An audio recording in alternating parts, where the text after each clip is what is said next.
Good evening sa inyong lahat. Laffy Gutierrez here.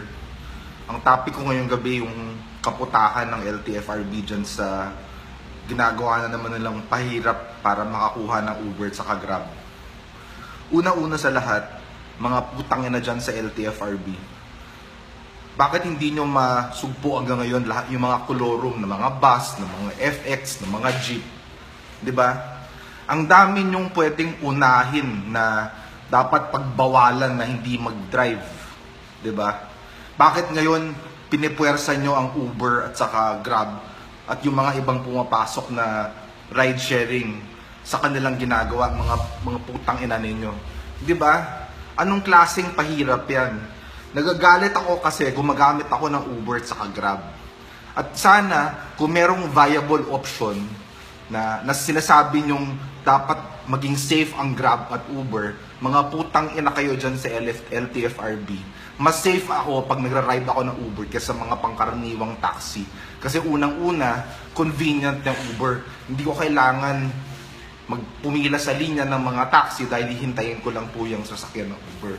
Pero kasi kayong mga putang ina kayo, hindi nyo maisip, walang alternative kayong binibigay sa mga taong bayan. Puro kayong mga putang inang pahirap dun sa LTFRB. Kasi ang katotohanan at naniniwala ako, malaki yung cut na binibigay sa inyo ng mga putang inang taxi operators, 'di ba? Ganyan lang naman kasimple, pera-pera lang 'yan, 'di ba? 5 million pesos yung hinihingi nyo ngayon kay Uber at kay Grab. So sige, fine, putang ina, 'di ba? Pero oh my God, bakit nyo una-una pinapahirapan yung application doon sa lisensya para makapag-operate yung mga Uber at saka Grab taxi drivers? Di ba ang masakit dito, hanap buhay yan eh. Di ba? Marangal na hanap buhay yan. Gusto ng mga tao maghanap buhay ng maayos sa pagiging Uber at saka Grab taxi driver. Tapos pipigilan nyo mag-apply ng pag-renew ng lisensya para maayos at saka legal yung kanilang pag-operate sa lansangan. Mga putang ina ninyo, bakit nyo pinapahirapan yung application? Anong meron, 'di ba? Mga putang ina kayo, 'di ba? Kasi nakakagalit talaga eh. Wala na kayong ginawa diyan sa LTFRB, ng LTO at MMDA. Puro kayo mga putang ina. Talagang mga putang ina kayo talaga. Kasi puro kayo pahirap sa bayan. Yung kapapas lang na anti-distracted driving act, wala naman ako nakikita eh, di ba? Kalokohan eh. Para may masabi lang kayo eh. Para may masabi lang ginagawa kayo eh. Hindi kayo nag-iisip kung anong magiging implication yun sa taong bayan.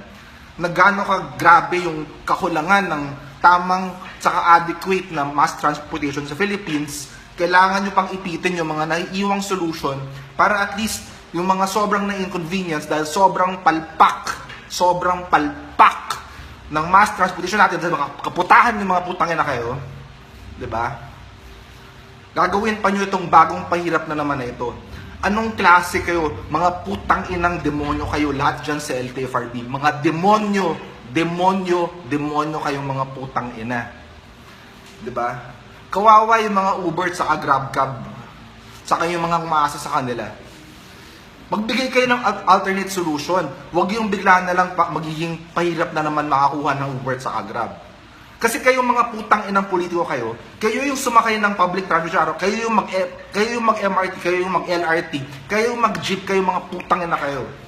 Kasi palibasa, mga super yaman kayong mga putang ina, wala kayong pakialam sa taong bayan. Yan lang kasimple yan, mga magnanakaw kayong mga putang ina dyan eh. 'Di ba? Magnanakaw kayong lahat. Ganyan lang kasimple yan. Paano hindi ka magagalit, 'di ba? Hanap buhay, convenience ng taong bayan. Wala kayong in-offer na alternate solution. Gusto nyo comply. Putang ina, bakit pinahihirapan yung application process, 'di ba? Sa totoo lang, putang ina talaga eh, 'di ba? Grabe kayo. Hindi nyo naisip na maigi kung anong mangyayari. Talagang walang mga salbahe kayo diyan.